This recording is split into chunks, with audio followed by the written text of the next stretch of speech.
Hello.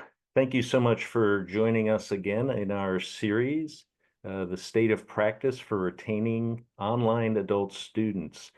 This study is sponsored by MyFootpath, the leading provider of re-enrolling adult students. And the study was led by Dr. Don Hostler. Both J.T. Allen and myself participated extensively in this.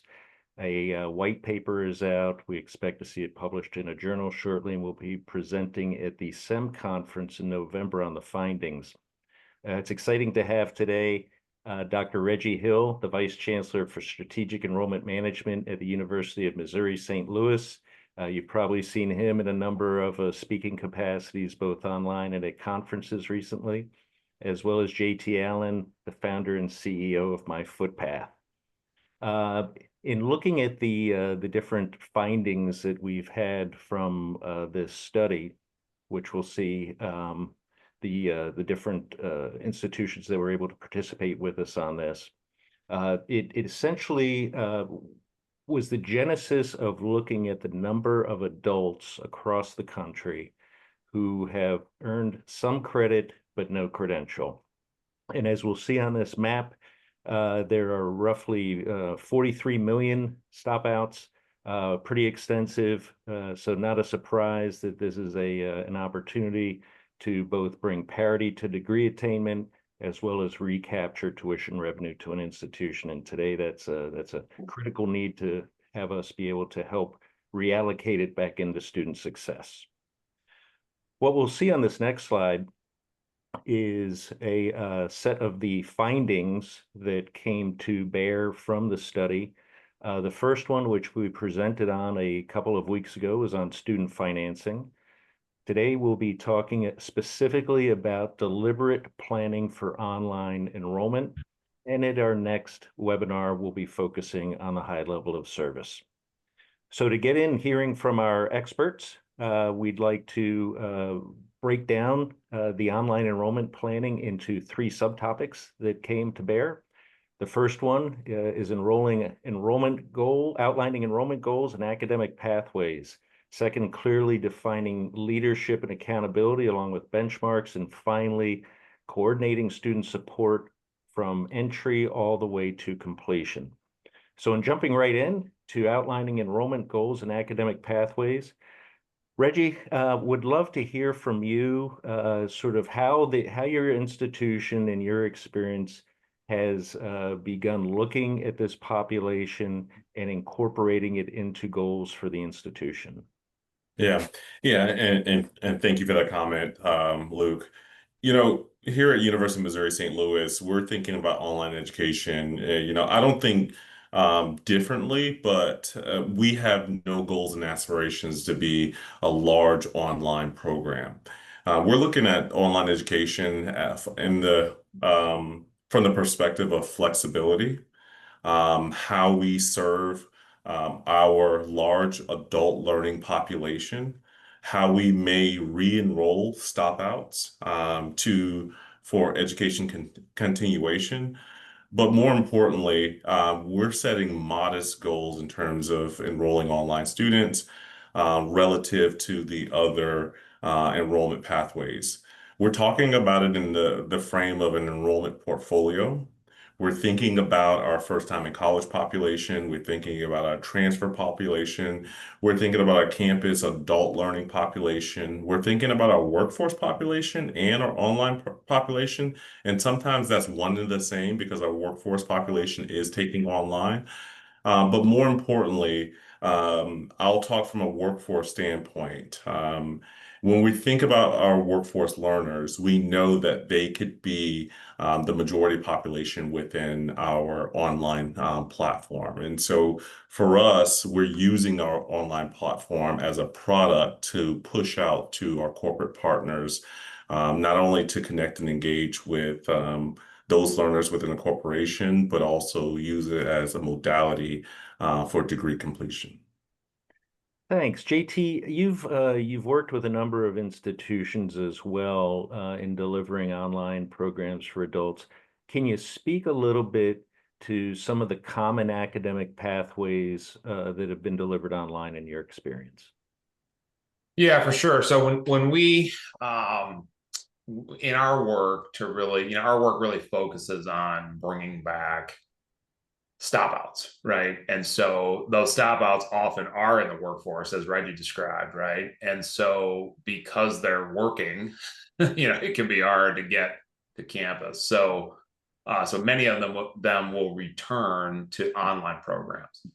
And when we see it across online programs, just in general, of course, it depends on what flavors and specific programs you have, but most students will return kind of like the market.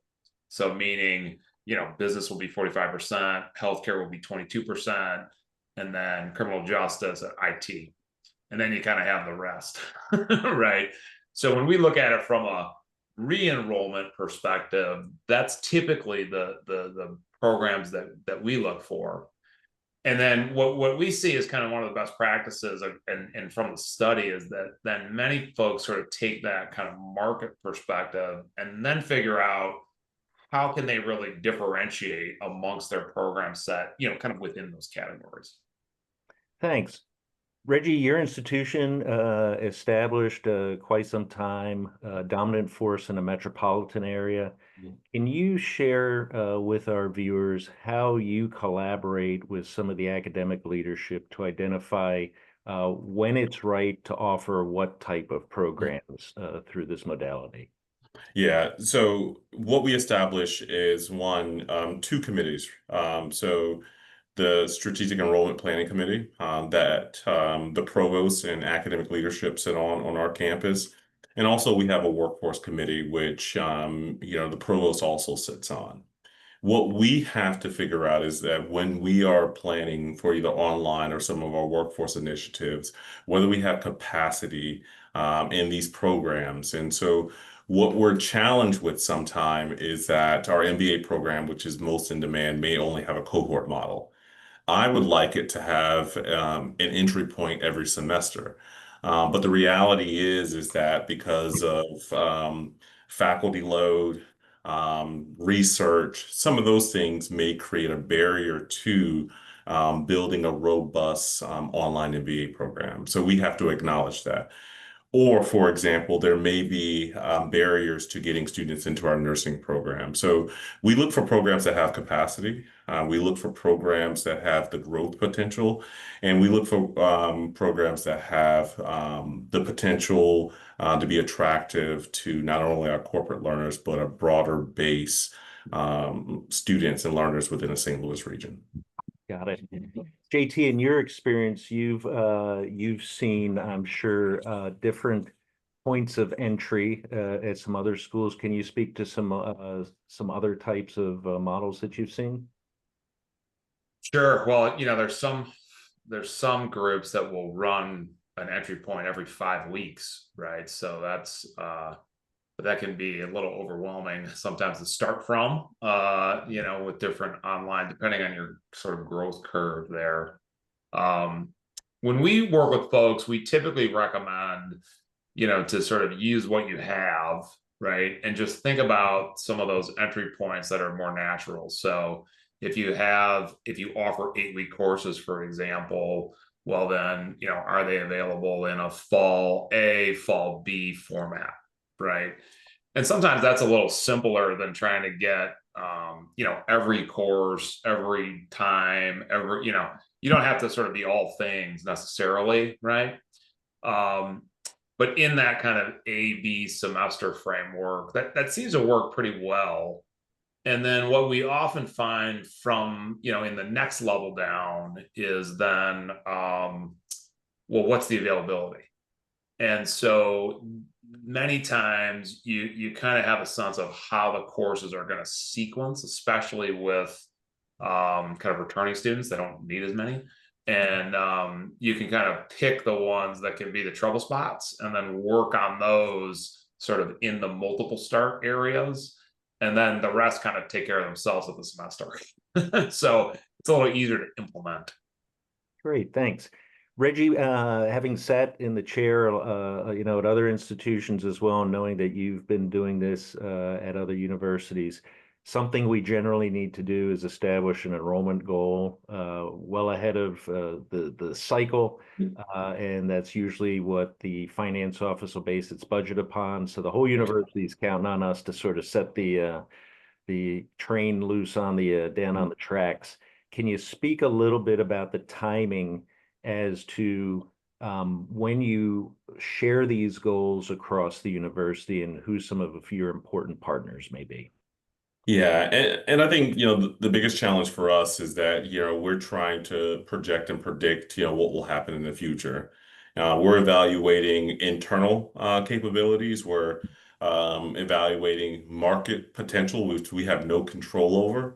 And we're also evaluating competition. And so those stakeholders internally include the CFO, the director of finance, the provost, and then, maybe a few key individuals within enrollment management. Ultimately, the final decision goes up to the chancellor in terms of, how those enrollment goals are shaped, and whether they help us meet budget expectations. Great. Yeah, and then just to jump in there, kind of what we saw in some of this research, because I was in a lot of the interviews, is that they would then sort of overlay kind of the market piece. There was a question of, okay, well, this is what the competition is doing, and is it easy or hard, right? Mm-hmm. But then also understanding, like, well, is it really table stakes, right? And so particularly if they had a strong program, historically, let's just say in business as an example, what really came out of our research was they would talk more about, well, how do they look at the market? How do they do it? And business is kind of an easy one because it's pretty broad. But some of the more niche ones, it was, well, do they want to be in that because of their positioning as a school? Yeah. So it was in kind of that secondary category. That, again, it was sort of fascinating to me as, kind of an observer of this industry, versus sitting in the chair. But I'm sure you have all kinds of wide-ranging discussions, Reggie, and when you're doing that. Well, we're having that discussion right now. So Yeah. I'll talk about what, my experience were with other universities, that, and sometimes we call it faith-based enrollment, right? So Sure. you set the enrollment goal, where you need the budget to go, not Yeah, necessarily right. the reality, right? And so what we've started to do here is not only factor in, a financial aid modeling about, because it's not really always about enrollment. It's about your discount, your revenue. You can decrease your discount and also increase your revenue and have more revenue, less students. You can increase your enrollment, drive up your discount, and in essence, you will have less revenue but more students, and that creates a greater expense. But I think there's a sweet spot. But what we've started to do here is not only factor in financial modeling, market realities, but also go to every dean. So I have to meet with every dean to go over a 5-year financial plan for enrollment.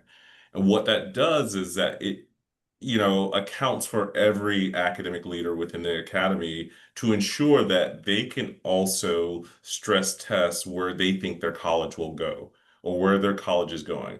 Too often, it's just the chief enrollment officer and the CFO making up these models and then projecting onto the campus about where we should be, right? That creates a lot of stress and anxiety, especially with deans and associate deans. And so what we started to do is include our academic leadership into this process. And what we found is that we've been more accurate. There's been a lot of collaboration around this process, and I think everybody is more aware of why we landed where we landed because they've been included in the process from day one. Imagine that solves a lot of the, pushback, and it's like, hey, we worked on this together. Yeah. A lot of extra work for me though. Yes. That's fair. That's fair.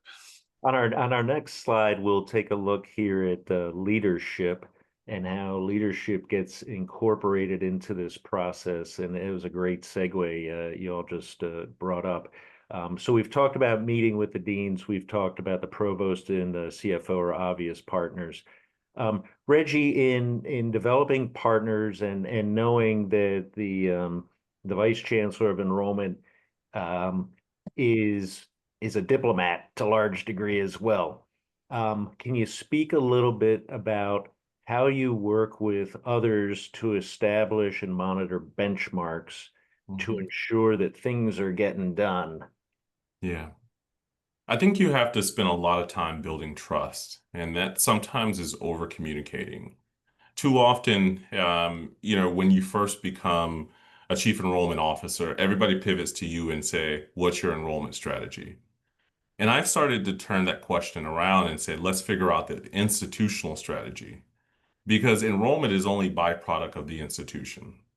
If the institution has, let's say, great athletics or a strong academic position or a strong brand position, enrollment becomes a lot easier.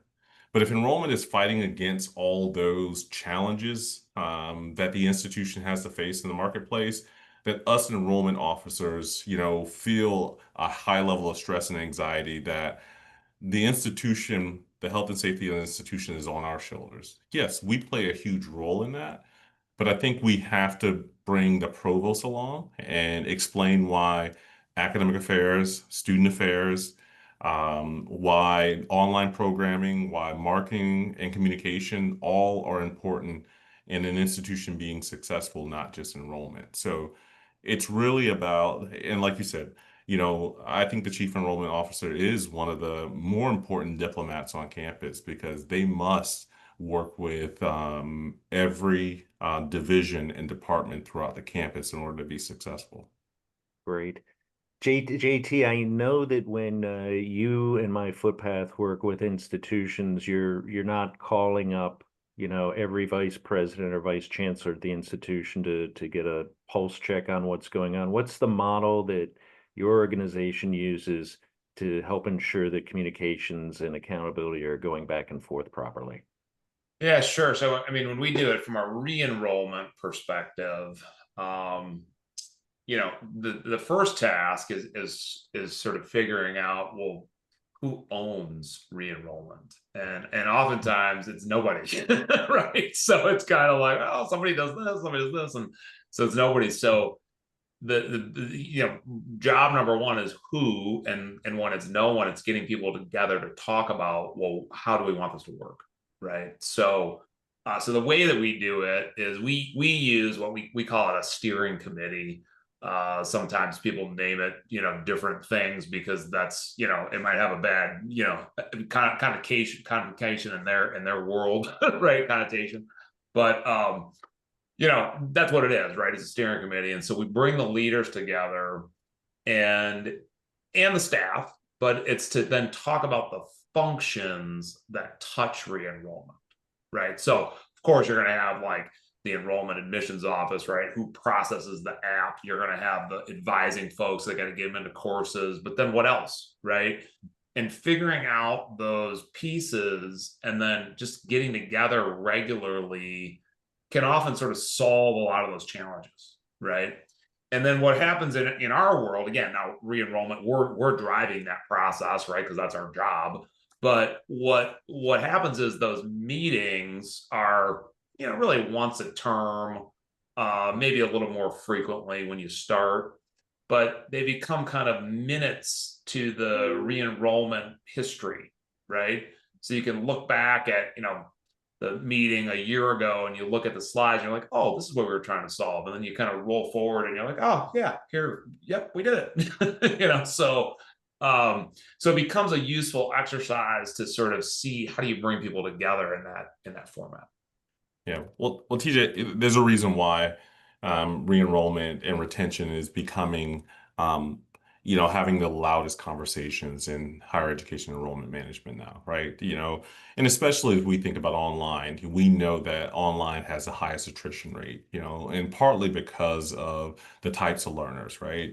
That's Busy adults, yeah. other priorities. But we have to stop thinking about re-enrollment or those students who enter our institution after gaps as just this ancillary thing, right? Students Yes. start your institution for a reason. It is because they took pride and they said, I wanted to be in that space, but life got in the way, whether it's family, whether it's work, whether it's some other priorities. And so re-enrollment has to be front and center of an enrollment strategy because we know that the 18-year-olds, that population is dwindling. The number of students who are coming through community colleges are dwindling. So traditional pipelines don't exist the way they existed 10, 15 years ago. So we must, and if you have a, let's say a 70% retention rate, guess what? 30% of your population is leaving your campus. That's a huge population to re-engage. So I think it's important that, re-enrollment becomes the center of an enrollment strategy because for most institution, there's a 30% market space out there for you to re-engage year after year. Yeah. Well, certainly you're speaking my language. But I appreciate it. And you're right. I mean, it's just how do you get it and then just make it, like what happens, what we see, and we saw this in a lot of the research as well, right? Is an institution knows what to do with a new student, right? Like there's a process, there's departments, you follow this, you go to step 1, you go to step 2, you go to step 3. Well, what happens with the re-enrollment is you skip them. Mm-hmm. And so it doesn't always kind of flow the same way. And it's just and when it's small, it just kind of, well, we'll get to it, right? Yeah. As it grows, then you can really look at, well, how can we tweak it and do it? So much like the online growth, we take a similar approach of planning for the re-enrollment. And then, how do you need to be thinking about it as an institution as you go? Well, two simple things, develop a communication strategy for those students and lower the barrier to reentry. Many students have to reapply. They're not sure who they need to engage with, and admissions office aren't really equipped to manage re-enrollment. So, Yeah. To your point, I think that's well said. Yeah, yeah. Reggie, we work with cabinets and boards, and often folk want to have their hand on the pulse of what's going on in anticipation, of what's going to happen. We've got funnels for traditional high school graduates. Mm-hmm. We've got expectations and historicals, let's call it, for transfer students. Mm-hmm. We've got graduate programs where often the faculty are reaching out. It's kind of less funnel direct. This population in particular, as you just mentioned, deviates from, let's buy a list of folk who just took a standardized test. Let's get something in their mailbox. Let's report out on these things and look at it.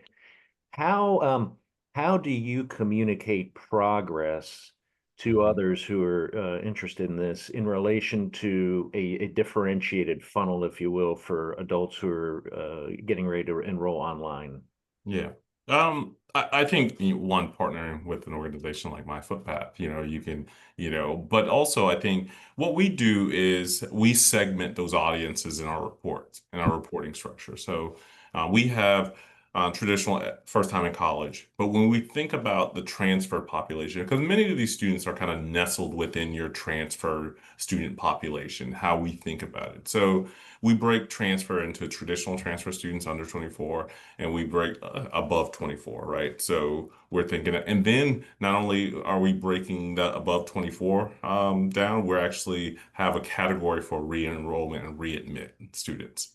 So what we need to do is, do you have skilled enrollment counselors that can think about the difference between a re-enrollment and a readmit? Somebody who left in good academic standing and has been gone for the institution maybe less than X amount of semesters is really kind of just they're re-enrolling at the institution.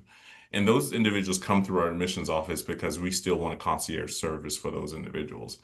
And those individuals who may have been gone for a certain amount of time period, are considered readmits because we need to ensure that they didn't go somewhere else and they're also coming back to our institution. And then finally, if those students left in good academic standing or they were on academic probation or suspension, how do we manage them back into the institution is important.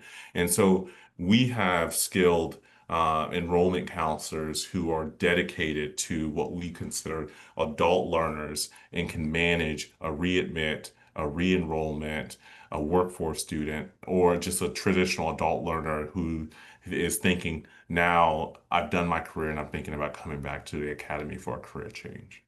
Fantastic. Yeah. JT, I know you've met with some institutions where the re-enrollment processing goes through a registrar's office, for example.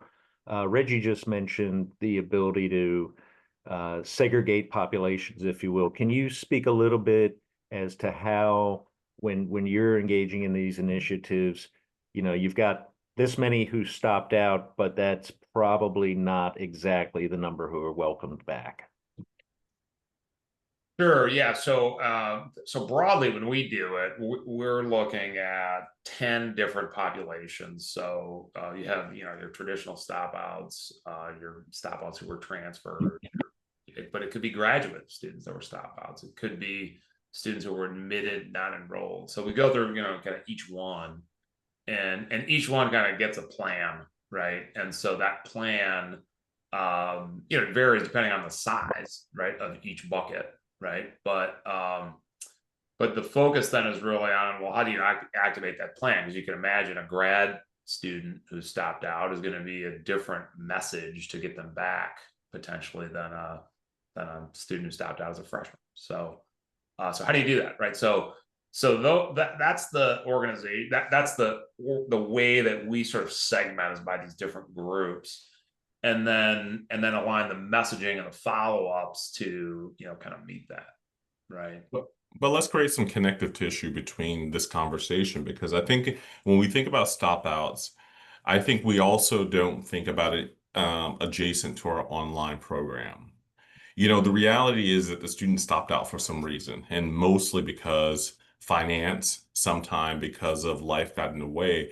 How about, when we engage students about stop outs, we think about our online program and how our online program can serve that audience. Too often, we're kind of ushering them back into the institution in the same environment that they left. But what if we think about the flexibility and managing them through graduation, through more flexible course modalities? Yeah, I totally agree. It's and I mean, you live it, Reggie, but it's when you talk with that. I mean, usually the first question we get from someone is, okay, well, how's this going to work? Like, what's the schedule? Like, how am I going to do this? And then as soon as you kind of introduce the asynchronous concept, all of a sudden they're like, oh, maybe I can do this, right?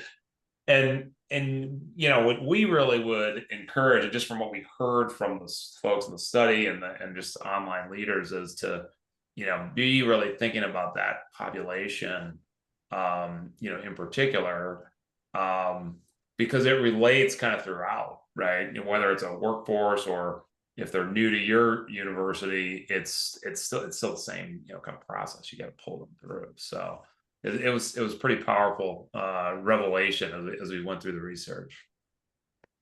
Reggie, you brought up a really strong point here on providing a different type of environment for an adult student. And there are a number of reasons for that.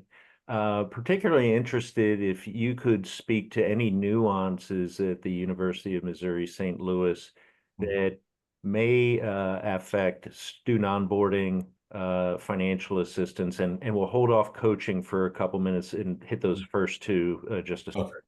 And I think they're all connected because, I spent much of my career at a private Catholic institution who was an early adopter of online education and learned a lot through that process. And, many universities adopted true online programs after COVID or during COVID, right? So we were forced into that.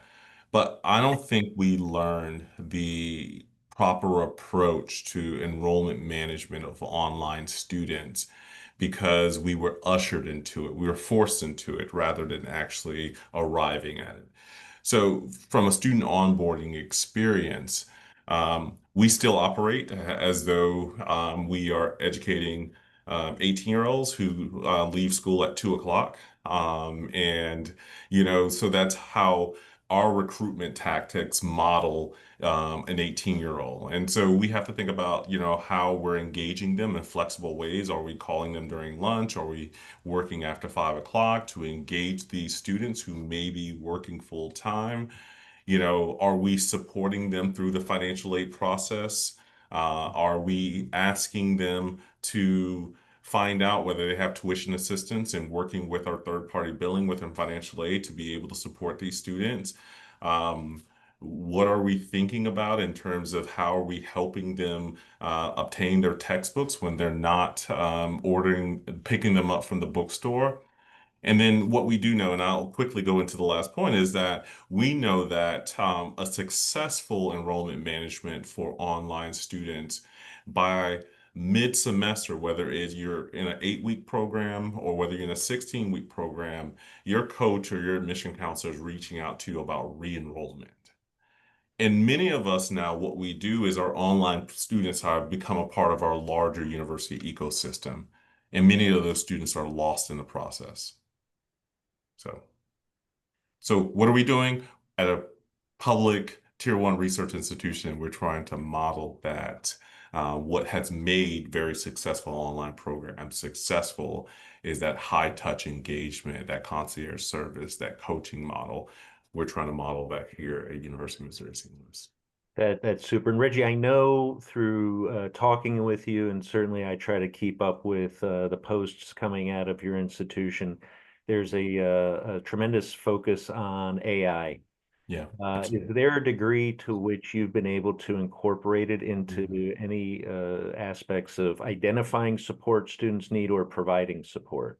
Yeah, I think, the thing about, artificial intelligence and, let's say an AI recruiter is that you can send it on a mission and it's going to complete the mission. When we go home, it's still going to work in support of those students. And so I think, all institutions should consider what artificial intelligence or an AI recruiter and how it can complement the off hours in support of these students who may work non-traditional hours. They may work overnight and sleeping during the daytime. And what an AI will do is identify when the best time to contact that student, right?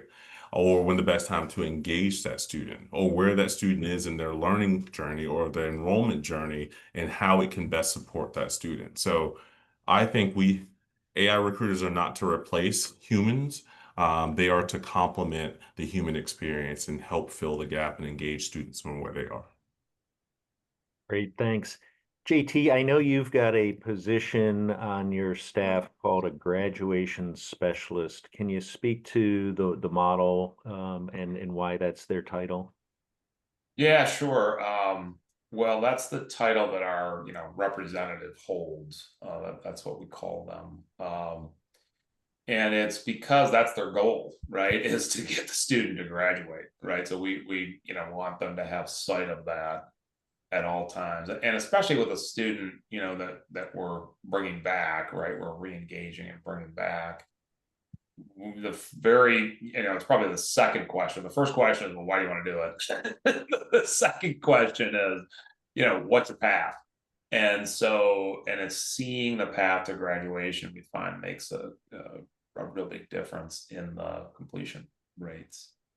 And what we found in the study, was really interesting is, as we were looking at all these different institutions, what they were really trying to do is kind of piece it together, right? Was because they had, the programs weren't kind of large enough to fund their own, support. They weren't large enough to kind of have its own, reps to do certain things.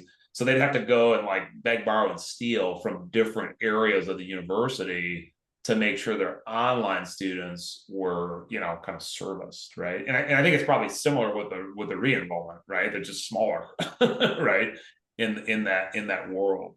But we sure found that in the folks that were really doing it at scale, they all had some sort of version of this, for those online students.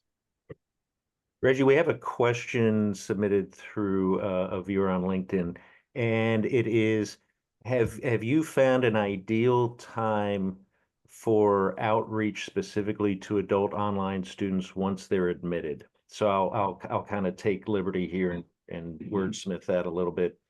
What happens between that sort of purgatory? They've been admitted and classes start. Do you have some suggestions for viewers on what might be ideal for an online adult student? Yeah. I would say use the tools and technology that you have available, right? And so all of us will have a CRM. I think using text messaging to identify when the best time to reach out to that student and asking the question, hey, this is Reggie Hill from University of Missouri St. Louis, is there a good time that we can talk today about X? Typically, that student is highly engaged with you because you're connected to the institution, and allow that student to opt in and let you know when the best time to connect. And use your CRM to schedule tasks. Hey, I'm free at 6:30 tonight when I get off. And then use your CRM to manage and schedule that task for follow-up. So I think that's the best approach in terms of, and we have to stop looking at recruitment and enrollment management as transactional, and really have to figure out the relationship that we're building with these students, especially students who have families, they're working full time, they have other obligations in their personal and social lives. We have to figure out when the best time to connect with them, not necessarily when we're available. I think your answer opened up a Pandora's box. I've got two questions. They both got the word advisor in it. So for these students, Mhm. I'm not sure exactly what your advising model is, but would you recommend a situation in which they're handed off to faculty at a certain point, they maintain a centralized advisor? Any insights on advising support? Yeah, I think it differs between institutions. If you're at a public research or you're at a research institution, it's going to be very difficult to get faculty who are also doing research to also be advisors, right? That's just challenging. I think we have to think about enrollment from prospect all the way to graduation. And whether you're a recruiter, whether you're an advisor, whether you're a coach, I think in most institutions, those things are disconnected tremendously. And I think we have to figure out a way to bridge connections between those three units who are supporting the student success of our students. And so, just like an admission counselor, I think academic advisors typically work from 8 to 5. And especially if your institution is beginning to think about adult learners, they're beginning to think about online students. I think we have to think differently about when academic advisors are available to students. Got it. Our next question, again with advisors, and I'll ask JT to start this one off and then to pass it over to Reggie.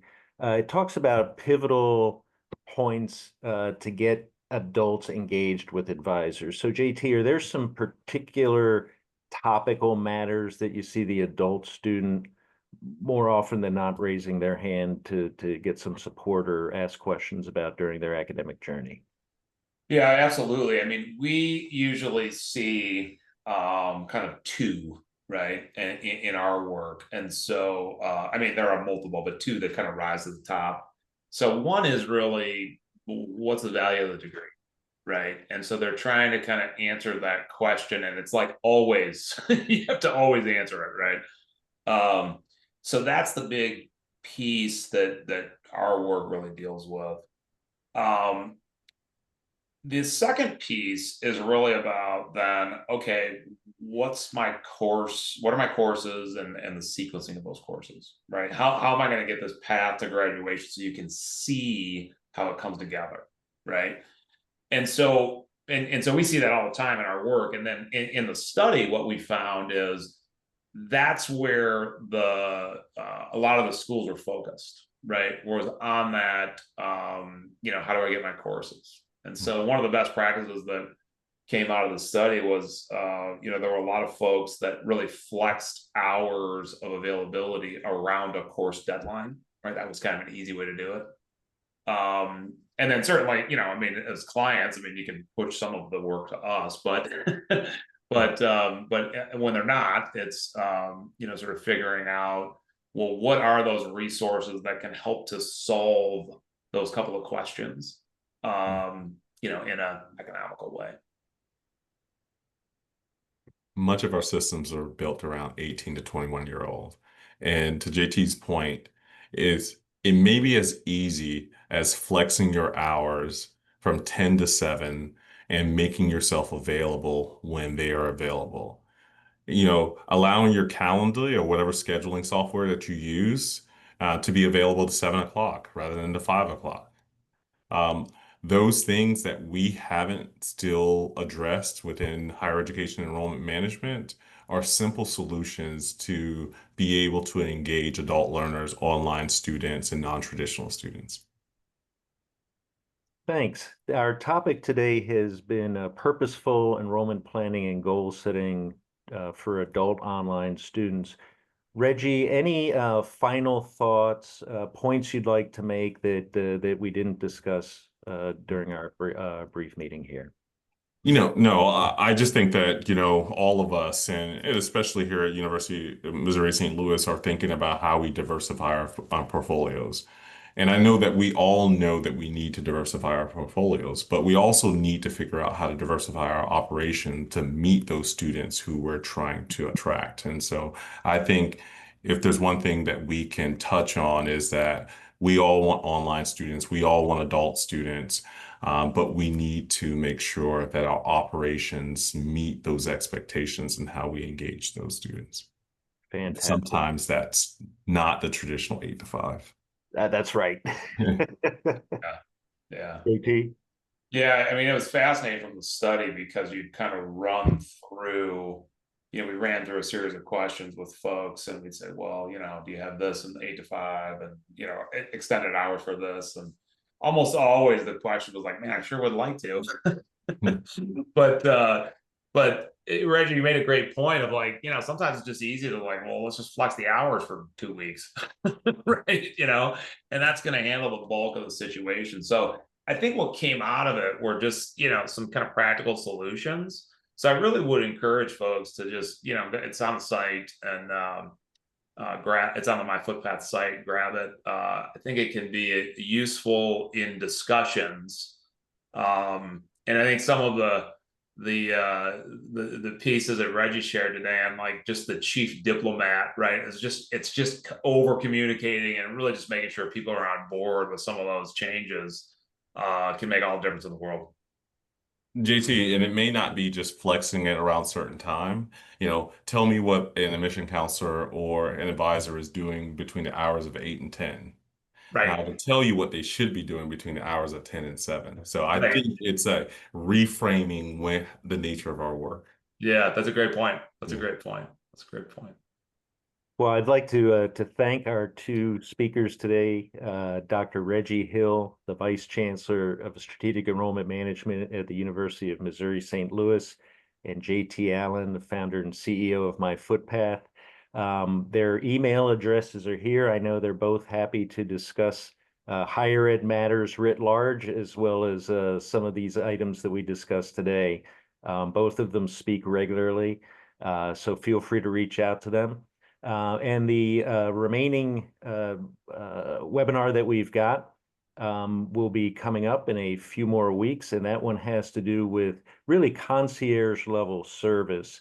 And when we think of how that is for our traditional students, if you will, it differs for the adults, and it extends beyond extending our hours, if you will, into a number of other items that are of real importance to them. So the institutions that have been successful doing this will provide some examples of efforts, staffing levels, organizational structures that have enabled them to not only enroll the students, but provide them with a high level of service to keep them retained and graduated.